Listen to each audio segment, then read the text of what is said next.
CLVAR per IX GSK at GD2 20R14 500s XSLV posted INCR's IS not normal. Something happened in the silver market that most people completely missed. And I mean completely missed you 2014, like they walked right past it the way you walk past a 100 bill on the sidewalk because you assumed it was just a receipt. Here's the thing, silver just crossed 73 an ounce. And before you scroll away thinking, okay, that's a number, so what HEU 2014, I need you to understand what that number actually means, where it came from, and most importantly, why certain institutional players just increased their SLV positions by amounts that aren't normal by any definition of the word. 500 times. Not 50, not 5. 500. That's not a typo. That's not exaggeration for effect. And by the time you finish this video, you're going to understand exactly why that happened, what it signals, and what it potentially means for anyone sitting in silver right now or thinking about getting in. So let's go. I want to start with context because without context, a price is just a number. Silver has a history that's longer than almost any financial asset you can name. It's been money for thousands of years.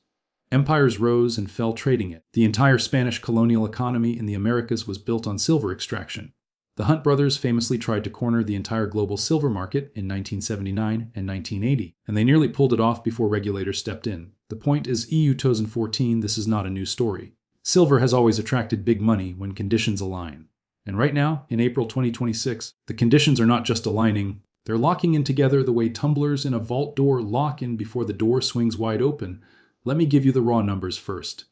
As of April 4th, 2026, silver was sitting at around 73.75 per ounce. Earlier in the week, it had touched 75 and change before pulling back. And if you pull back the chart even further EU 2014 just to 12 months ago, 2014 silver was trading somewhere in the low 30s, $30 an ounce. That means in the span of 12 months, silver has more than doubled. We're talking about a gain of over 160% in a single year for an asset that most financial advisors would describe to their clients as boring, as a hedge, as something you hold as insurance, not as something you hold to make money. And yet here we are. But let me give you the full picture of 2026 specifically, because this year alone has been one of the most extraordinary, volatile, and frankly insane rides that silver has ever taken. On January 1st of this year, silver opened at around 71.59 per ounce. By mid-January, it had pushed into the 80s. Then it kept going. By January 27th, silver was trading at 111.36 per ounce. Think about that for a second. In less than 4 weeks to start the year, silver went from $71 to over $111. That is a move of more than 50% in 27 days. In silver. In what everyone calls a boring precious metal. And then on January 29th, it hit what is now recorded as silver's nominal all-time high of $121.67 per ounce. That is the highest silver has ever traded in dollar terms. Not adjusted for inflation, not in some historical revisionist accounting CU 2014 in actual cash money. 121 was the peak. Then what happened? It crashed hard and fast. By February 2nd, silver was back under $80. By February 5th, it had fallen to just barely above 70. That is a collapse of nearly 50% from the peak in less than 10 days. And then it started bouncing again. By March 2nd, it was approaching 90. Then it started sliding again through March. On March 17th, it was at 79, on March 24th at 71, and it briefly dipped into the high 60s before stabilizing where it sits now in the low to mid-70s. So when you hear me say silver is at 73, understand that this is after one of the most volatile stretches in the metal's recorded history.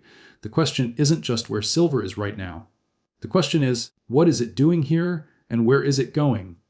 And that brings us to the SLV conversation, because this is where it gets really interesting. SLV to EU 2014, the iShares Silver Trust EU 2014 is the biggest silver ETF in the world. We're talking about a fund that holds over 35 billion worth of physical silver. As of recent reporting, it held somewhere north of 491 million ounces of physical silver in vaults, primarily managed through JP Morgan in London. When you buy a share of SLV, you are essentially buying a fractional claim on a physical silver bar sitting in a vault somewhere. It's one of the cleanest, most direct ways to get silver exposure through a brokerage account without actually needing to store the metal yourself. Now here's what you need to understand about how SLV works, because this is crucial to understanding why a massive position increase in SLV is a signal worth paying attention to.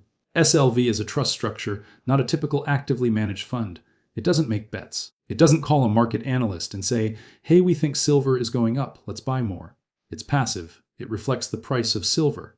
When demand for SLV shares goes up, when new shares are issued, the trust has to go out and buy actual physical silver to back those new shares. So a massive increase in SLV positions doesn't just mean someone is making a paper bet. It means actual physical silver gets pulled out of the available market and gets vaulted. That matters enormously in a market that is already structurally short on physical supply. So when institutional data shows position increases in SLV of 500 times above normal baseline Zaru 2014, whether that's through options, through direct share accumulation, or through related derivatives, CU 2014, you have to ask yourself who is doing this, and more importantly, why. What do they know? What are they seeing in the data that the average person watching silver on their Robinhood app is not seeing? Because institutions of this size don't make moves like this on a whim. They have research teams. They have commodity analysts. They have access to data that doesn't appear on any public database. And when they move into silver at that scale, they are making a statement. Let me give you the macro picture, because this is where the story gets really deep. Why is silver at 73 years after hitting 121 earlier this year? And why, despite that correction, are large players still loading up? The answer lives in a combination of forces that have been building for years and are now converging in a way that is genuinely unprecedented. The first force is industrial demand, and I need to spend real time here because this is not being talked about enough. Silver isn't just a shiny metal that people buy when they're scared about the economy. Silver is a critical industrial input. It is the best electrical conductor of any element on the periodic table. It conducts electricity better than copper, better than gold, better than anything else we know of. And that property makes it irreplaceable in a growing list of applications that are fundamental to the modern world. Solar panels. Let's start there. The photovoltaic cells inside solar panels require silver paste. Every single panel. There's no substitution that works at the same efficiency. In 2014, solar was responsible for about 11% of all industrial silver demand. By 2024, that number had climbed to 29%. Nearly a third of all silver consumed in industry goes into solar panels. And global solar deployment isn't slowing down. The European Union alone has a target of 700 gigawatts of solar capacity by 2030. That is an enormous amount of silver. Manufacturers are working on reducing the silver content per cell, and they've made some progress at 2014. In fact, solar silver demand is expected to dip slightly in 2026 even as total capacity grows, specifically because of these efficiency improvements. But here's the thing, the sheer scale of global solar deployment is so massive that even a reduction in silver per cell doesn't eliminate the structural demand. The world is going solar at a pace that silver supply can barely keep up with. Electric vehicles, every EV uses somewhere between 25 and 50 grams of silver. For comparison, a traditional internal combustion engine vehicle uses about 15 to 28 grams. So EVs don't just maintain silver demand from the auto sector, although 2014 they expand it. And EV sales globally are not slowing down. They're accelerating. Every new Tesla, every BYD, every Rivian, every BMW EV contains silver in its electrical systems, its connectors, its battery management systems. As the automotive industry makes the shift from combustion to electric, silver demand from that sector is projected to account for as much as 59% of all industrial silver demand by 2031. That is a staggering shift in where the demand is coming from. Now here's the one that I think most people aren't paying nearly enough attention to: artificial intelligence. This is new. This is not something that was part of the silver demand story 5 years ago, but it has become one of the fastest growing demand drivers in the market. AI data centers are not just software. They're not just servers in a room. They are extraordinarily hardware, dense facilities that require immense amounts of precise, reliable electrical components. Silver-plated copper connectors are used to minimize resistance and prevent overheating in the power delivery systems that keep these GPUs running. The thermal conductivity of silver makes it invaluable in managing the heat that these AI accelerators generate. And the scale of AI infrastructure build-out globally is unlike anything we've seen in modern history. Goldman Sachs has estimated that power demand from data centers will rise by roughly 165% by 2030 as hyperscalers, U2014 companies like Microsoft, Google, Amazon, Meta, and others, U2014, deploy AI clusters at unprecedented density. That hardware is silver intensive. According to analysts at Seeking Alpha who covered this in early 2026, the United States and China alone consumed an estimated 350 million ounces of silver in 2025 just from data centers, U2014, which exceeded 50% of the entire global annual mining supply. Let that sink in. 2 countries, just from their data center build-out, consume more silver than half of what the entire world's mines can produce. And that demand is growing. It's not stabilizing. It's growing because every quarter, more AI clusters are being deployed. Then there's 5G infrastructure. Each 5G-enabled smartphone contains somewhere between 200 and 300 milligrams of silver, compared to 150 to 200 milligrams in a 4G device. That might sound like a tiny difference per phone, but multiply it by 1. 4 billion smartphone sales per year, and you're talking about millions of additional ounces of silver demand just from the 5G transition in consumer electronics. And that doesn't include the base stations, the MIMO systems, the tower infrastructure, EU 2014, all of which use silver in their high-frequency signal transmission components. So you have solar, you have EVs, you have AI data centers, you have 5G, you have healthcare applications because silver's antimicrobial properties make it essential in medical devices and wound care. You have traditional electronics, which has always been a major silver consumer and continues to grow. When you stack all of these demand sources on top of each other, what you get is a picture of industrial demand that is not just rising but structurally rising all year 2014, meaning it's not driven by a temporary trend or a speculative cycle. It's driven by the fundamental technological transformation of the global economy. You cannot build the modern world, EU 2014, the AI world, the clean energy world, the electrified transportation world, EU 2014, without silver. Full stop. And now let's talk about supply, because this is where the math gets really alarming. Global silver supply is remarkably inelastic. That means it doesn't respond quickly or easily to price increases. When silver went from $30 to over $100 in the span of a year, you might expect miners to rush in, open new mines, flood the market with supply, and bring the price back down. That's not how silver mining works. And here's why. About 70% of all silver mined globally comes not from primary silver mines, but as a byproduct of mining other metals, EU 2014, primarily copper, zinc, and lead. When you're a copper miner, your production decisions are based on copper economics. You're not looking at silver prices and deciding to ramp up production to capture the silver premium. Your business model, your capital allocation, your contracts, the EU 2014, they're all based on copper. The silver just comes along for the ride. So when silver prices spike, the supply response from these byproduct miners is essentially zero. They're going to produce exactly as much silver as they produce regardless of what silver is trading at. Primary silver miners, EU 2014 companies that are actually digging for silver, specifically EU 2014, are a much smaller part of the global supply picture. And even they face long timelines. Opening a new silver mine from discovery to production takes somewhere between 7 and 15 years depending on location, permitting requirements, infrastructure needs, and about 100 other variables. So the idea that a price signal in 2025 or 2026 is going to result in significantly more silver coming to market by 2028 or 2029 is mostly wishful thinking. Supply is going to remain structurally constrained for years. In 2025, the global silver market ran a deficit of approximately 230 million ounces. That means demand exceeded supply by 230 million ounces, and 2026 marks the 6th consecutive year of annual silver market deficit. 6 years in a row where the world has consumed more silver than it has produced. Those deficits have to be covered somehow, and they've been covered by drawing down above ground stockpiles, CU 2014 vaults, ETF holdings, industrial warehouses, COMEX inventories. But those stockpiles are not infinite, and according to analysts tracking COMEX inventory levels closely, available physical silver coverage against open interest has fallen to concerning levels, with one analysis citing a coverage ratio of just 56, 3% against open interest. That's a situation where the paper market is significantly larger than the physical metal backing it. And in commodities, that kind of mismatch tends to resolve itself in one direction up. Now let's add China into this picture, because China just threw a grenade into the global silver market.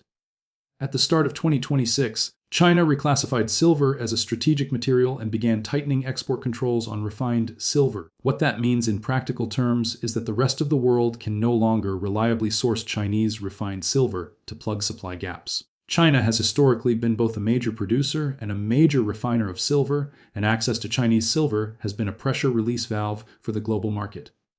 Take that valve away, and physical silver outside of China gets significantly tighter. The Silver Institute, which is the primary research body that tracks global silver supply and demand, has been clear that even with total global mining output projected to increase by about 1.5% in 2026, EU 2014 reaching a decade high of approximately 1.05 billion ounces, EU 2014, the market will still be in deficit for the 6th consecutive year. More supply, still not enough. That's how strong the demand side of this equation is. Now here's where I want to bring you back to SLV specifically and to the institutional behavior around it, because I think this is the signal that most retail investors are completely sleeping on. When we talk about large institutional positions in SLV increasing by 500 times, What that tells us is that someone at the institutional level has looked at the supply-demand picture and decided to get very, very large exposure to silver right now. And specifically through SLV, which HU 2014, remember HU 2014 requires actual physical silver to back new shares. So this isn't just a paper bet. This is someone pulling silver out of the available market and locking it away in a vault. Think about the game theory here. If you're a major institution and you believe that silver's structural supply deficit is going to persist for years, EU 2014, which the data overwhelmingly supports, a EU 2014, and you believe that industrial demand is going to continue growing from AI, solar EVs, and 5G to 2014, which the fundamentals strongly suggest to EU 2014, then the most logical move you can make is to acquire as much physical silver exposure as possible now before the broader market figures out what's happening. And you do it through SLV because it's the most liquid, most accessible vehicle for doing that at scale. You can move billions of dollars through SLV in a way that you simply cannot move through the physical bullion market without creating immediate price impact. This is not a conspiracy theory. This is rational institutional behavior based on what the data shows. And the data is not ambiguous. JP. Morgan's global research team projected silver would average 81 per ounce in 2026 U 2014, and that forecast was made before the January spike to 121. Bank of America, in a more aggressive projection, had floated the possibility of silver reaching 309 per ounce in 2026 under certain conditions. Now, we're not at 309, and the year has had significant volatility in both directions. But the directional bet that major institutions are making under 2014 that silver's structural value is higher than where it's currently trading under 2014, that bet is being expressed in the SLV position data we're seeing. Let me talk about the gold-silver ratio for a minute, because this is a tool that long-time precious metals investors use to evaluate whether silver is cheap or expensive relative to gold. The ratio simply measures how many ounces of silver it takes to buy 1 ounce of gold. Historically, over many decades, this ratio has averaged somewhere between 50:1 and 60:1, meaning it typically takes about 55 to 65 ounces of silver to equal the value of 1 ounce of gold. Right now, gold is trading somewhere in the range of $3,000 to $100 an ounce and climbing U 2014, and some analysts tracking the gold-silver relationship have noted that with silver at 73, the ratio is sitting above 41, which means silver is relatively expensive by historical standards given the recent squeeze. But here's the nuance. Some analysts argue that if gold is fairly heading toward 5,000 and 1,000 per ounce, 2014, which JP Morgan and other major institutions have suggested as a target given central bank demand, de-dollarization trends, and geopolitical uncertainty, EU 2014, then silver, even at a conservative ratio of 60:1, would be fairly valued at around 77 per ounce. And at a ratio of 50:1 EU 2014, which is not historically extreme, EU 2014 silver would be trading closer to 90D. So there are multiple serious institutional models that suggest silver at 73 is still undervalued relative to gold. Now let me spend some time on the macro backdrop, because you can't understand silver in isolation. Silver doesn't exist in a vacuum. It exists in a global economy that is currently experiencing a very particular set of pressures, and those pressures are silver bullish in a way that is hard to overstate: inflation. We spent most of 2022, 2023, and 2024 watching inflation erode the purchasing power of fiat currencies across the world. The Federal Reserve raised interest rates aggressively to combat it. And while rates have come down somewhat, the underlying inflation dynamic has not fully resolved. The Fed is currently priced to cut rates by roughly 60 basis points by year, and according to recent market data. When interest rates are falling, the opportunity cost of holding precious metals, U 2014, which pay no interest to LZ14, declines. Historically, this is a setup that benefits gold and silver enormously. Dollar weakness. Silver is priced in US dollars globally. When the dollar weakens, silver gets cheaper in terms of other currencies, which stimulates demand globally. And the dollar has been under structural pressure from a couple of directions. First, the US national debt trajectory is not sustainable by any serious economic analysis. Second, the de-dollarization trend among emerging market central banks, EU 2014, which have been shifting reserves away from US treasuries and toward hard assets, including gold and increasingly silver, EU 2014 is real and accelerating. When reserve managers in places like China, India, Russia, and across the Middle East and Southeast Asia decide they want less dollar exposure and more hard asset exposure, that flows into precious metals, geopolitical uncertainty. 2026 has been a year of elevated geopolitical tension. References to instability in the Middle East, ongoing Ukraine-Russia dynamics, US-China trade tensions, and other fault lines of the global order are creating a persistent, safe, have and bid for precious metals. Silver has historically benefited from this kind of environment, though not to the same degree as gold because of its industrial demand character, which can be a headwind when economic fear is so acute that it suppresses industrial activity. Tariff uncertainty. This has been a specific driver of the silver market in 2026, and J.P. Morgan specifically called it out as foundational to the silver rally. The threat of Section 232 tariffs on metals created an environment where traders moved physical silver from London and other markets into the United States, the EU 2014 specifically into COMEX vaults, the EU 2014 to get ahead of potential import duties. This created an apparent tightening of physical supply outside the US, which contributed to the dramatic price spike we saw in January. When the initial tariff decision didn't include silver in the strictest sense, some of that urgency faded, which contributed to the February pullback. But the tariff optionality hasn't disappeared. If tariff policy changes again EU 2014, and given the current political environment, that's not a small probability. EU 2014, you could see a revival of the physical metal repatriation trade that creates another squeeze. Now I want to address the elephant in the room, which is the volatility. Silver went from 71 in January to 121 at the end of January, then crashed back to near $7 in February, then rallied to 90, then fell back to the high 60s, and now it's sitting at 73. If you've been watching this play out in real time, it's been psychologically brutal regardless of which side of the trade you were on. The longs who bought near 121 are sitting on heavy losses. The people who shorted at 90 DRIO and watched it keep going are probably not sleeping great. And the people who bought physical silver at 8LU and then watched it go to 121 before falling back to 7LU 2014, they've ridden that elevator both ways. But here's the thing about silver's volatility, EU 2014, it's actually a feature of the market structure, not a bug. Silver is a relatively small market in dollar terms compared to gold. A relatively modest flow of institutional capital into silver can create an outsized price impact. The total above ground silver market, EU 2014, all the silver in vaults, ETFs, and available for investment worldwide, EU 2014 is a fraction of the total gold market. So when large institutional money decides to rotate into silver, or when short sellers are forced to cover, the moves are violent. That's not going to change. In fact, as more institutional capital becomes aware of the silver story and wants exposure, the volatility is likely to persist. And this brings me back to the SLV position increases, because this is exactly the environment in which that signal becomes meaningful. In a market this volatile, institutions don't accumulate massive positions carelessly. Every basis point of cost, every point of slippage matters when you're moving billions. And yet, despite the volatility, despite the crash from 121, despite the uncertainty about tariffs and macro conditions, see 100,000 to 14 they're not running away from silver, they're loading up. And historically, when you see the big money accumulating into a violent pullback in a structurally bullish commodity, that is not a signal you want to be on the wrong side of. Let me take a step back and talk about what SLV specifically as a vehicle represents in this context and why monitoring SLV flows matters so much.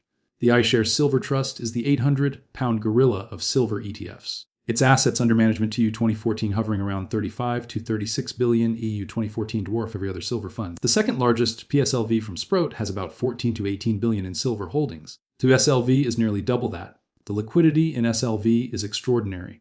Tens of millions of shares trade on a typical day, sometimes hundreds of millions of dollars worth in a single session. For an institution that needs to get very large exposure to silver quickly, SLV is the only realistic vehicle. You can't do $1 billion silver trade through the physical bullion market without moving the price against yourself dramatically. But in SLV, the liquidity is deep enough to absorb very large orders. When institutional investors, EU 2014 pension funds, sovereign wealth funds, hedge funds, family offices managing multi-billion-dollar portfolios, EU 2014 decide they want silver exposure, they go to SLV. And when the position data shows 500-fold increases above baseline, you're looking at institutional allocation decisions that have been made at a very high level within these organizations. These aren't traders making short-term bets. These are strategic allocation moves. Now let me get into some of the other silver ETF vehicles, because not everyone should be an SLV, and the nuances matter. PSLV, the Sprott Physical Silver Trust, is interesting because it holds fully allocated silver bars, EU 2014, meaning each bar is specifically assigned to the trust, not pooled or hypothecated. It also offers qualifying investors the ability to redeem shares for actual physical silver, which gives it a unique characteristic compared to SLV. The tax treatment is also different to U2014 under certain conditions. PSLV can qualify for lower long-term capital gains rates rather than the 28% collectibles rate that typically applies to precious metals investments. For high net worth investors who are planning to hold for the long term, that tax advantage is not trivial. There's also AGQ, the ProShares Ultra Silver, which is a 2x leveraged fund based on silver futures. This thing had a 272% return year to date through late 2025. Obviously, leverage cuts both ways. U2014, the same fund has experienced devastating drawdowns during silver's corrections. AGQ is not for the faint of heart, and it's not an instrument for long-term holders because the daily rebalancing of leveraged ETFs creates a decay effect in sideways or volatile markets. But for sophisticated traders who are making short-term directional calls on silver, it's the instrument of choice. CL, the Global X Silver Miners ETF, gives you exposure to the companies that actually dig silver out of the ground rather than the metal itself. This adds a layer of operational and management risk. U2014, a silver miner can underperform silver if their mine has production problems, if their costs are rising faster than the silver price, or if they're dealing with regulatory issues.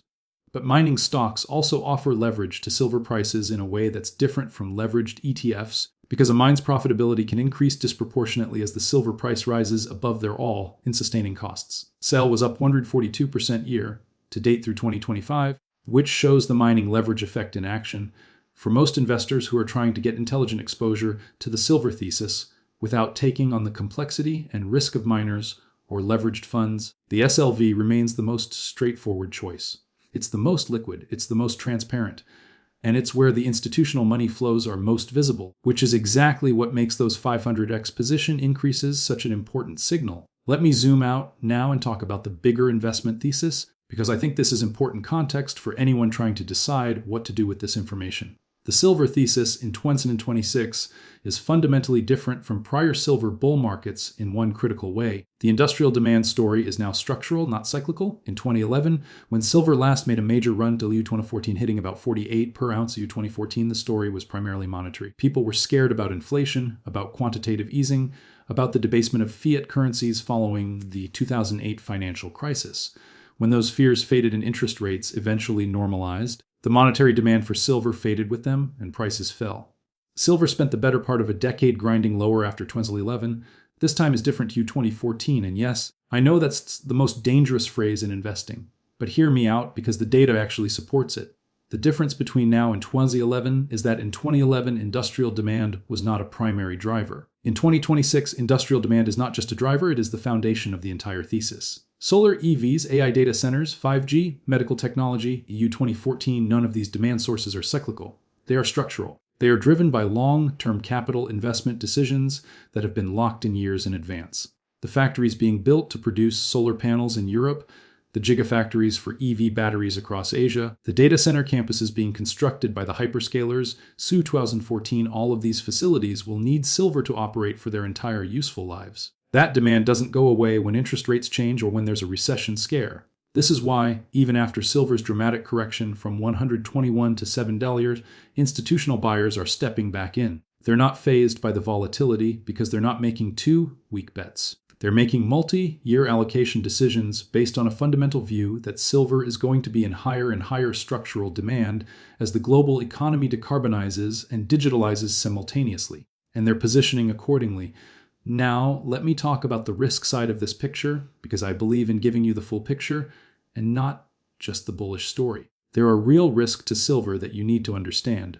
The first risk is technology substitution. Manufacturers are not passively accepting rising silver prices. U2014, they're actively working to reduce the amount of silver they need in their products. Solar panel manufacturers have already made significant progress in reducing silver content per cell, and the 2026 projection shows solar silver demand actually declining by about 7% year over year, even as total solar capacity grows by 15%.